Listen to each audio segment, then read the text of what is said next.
తిట్టాలంటే తిట్టలేను, విమర్శ పెట్టలేను. ఏం చేయాలో వీళ్ళు ఫ్రీగా ఉన్నారు. వీళ్ళు మాట్లాడాలంటే ఇష్టం వచ్చినట్టు మాట్లాడగలుగుతున్నారు.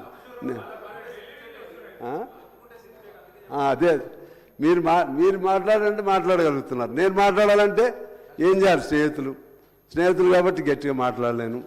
మీరు దాన్ని just you're taking advantage of my leniency, my sensitivity. So అది ఎక్కడో చోట మాకేం అదనంగా వద్దు సార్. అదనంగా స్నేహితులని ఇవ్వాల్సిన అవసరం లేదు. ఇప్పుడు ఇళ్ళు ఉన్నాయి, ఇళ్ళకి సంబంధించి ఇచ్చారు అన్నిటికీ. అలా ఏ నిధి అయినా సరే నియోజకవర్గ వారీగా అన్ని పెద్ద పెద్ద ప్రాజెక్టులు అయితే అన్ని చోట్ల చేయలేదు. కానీ రిమైనింగ్ ఫండ్స్ ఏమైనా ఉంటే ప్రతి నియోజకవర్గానికి రోడ్లు లేకపోతే మంచినీళ్ళు కొంత అలా ప్రతి నియోజకవర్గానికి ఇవ్వచ్చు కదా సార్.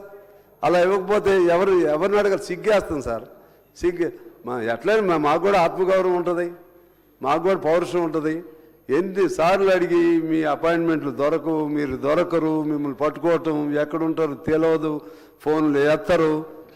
మాకు ఏం కారణం సార్? ఇది జనం కోసం తప్పట్లేదు, కానీ పనులు అవ్వవు. మామూలుగా అయితే ఉద్యమాలు చేసేవాళ్ళం, రోడ్ల మీద కూర్చునేవాళ్ళం, ధర్నాలు చేసేవాళ్ళం. ఏమీ లేకుండా అసమర్థుల్లాగా మిమ్మల్ని చేశారు సార్. మీరు ఇక మేము భరించలేము సార్. కొద్దిగా మాకు భరించలేము. మాకు కొన్నైనా మీరు శాంక్షన్ ఇస్తారు, ఆవిడ సంతకం పెట్టరు ఆర్థిక శాఖ మంత్రి. లేకపోతే అసలు ఎవరు పని చేస్తారు సార్? నాకు ఒకటి సార్, ఇది సందర్భం కాదు కానీ మీ సమన్వయం ఉండాలి సార్ శ్రీధర్ బాబు గారు.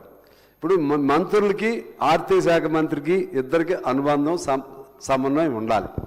మీరు ఇక్కడ శాంక్షన్ చేసినప్పుడు ఒక మంత్రిగా మీరు కొన్ని శాంక్షన్లు చేస్తే వాటిని వారు అంగీకరించవలసిన బాధ్యత వారిపైన ఉండాలి.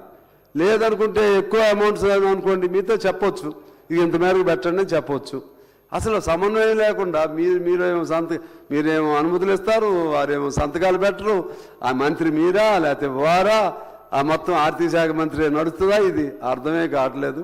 ఇక అంతా మీరు సమన్వయం చేసుకుంటే బాగుంటుంది అనేది నేను మిమ్మల్ని కోరుతా ఉన్నాను.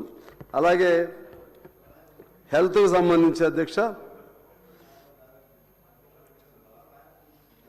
హెల్త్ దామోదర్ రాజనరసింహ గారు మంచి ప్రయత్నం చేస్తూ ఉన్నారు.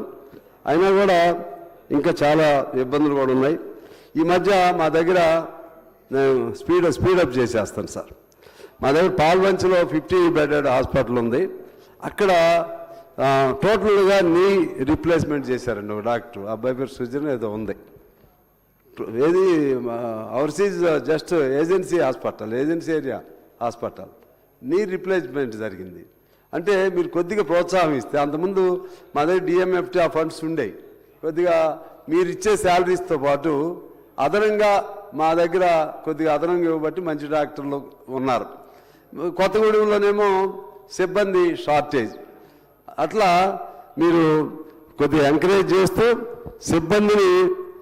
మంచి సిబ్బందిని పెడుతూ ఖాళీలు లేకుండా చేయమని చెప్పి మిమ్మల్ని కోరుతా ఉన్నాం సార్. అదేవిధంగా సిహెచ్సిలు క్యాడర్ స్ట్రెంగ్త్ సరిగా లేదు. డాక్టర్లు, స్టాఫ్ నర్సులు, ల్యాబ్ టెక్నీషియన్స్లు, ఫార్మాసిస్టులు లేరు. ఆ సంఖ్య ఎంత లేరో, వేకెన్సీస్ ఎన్ని ఉన్నాయో ప్రతి హాస్పిటల్ కూడా మీరు తీసుకుని దానిపైన మీరు జాగ్రత్తగా ఆ నియామకాలు అట్లీస్ట్ 50% నియామకాలన్నా చేయడానికి ప్రయత్నం చేయండి సార్. ఫార్మసిస్టులు నియామకం ప్రక్రియ 2 సంవత్సరాల నుంచి పెండింగ్లో ఉంది.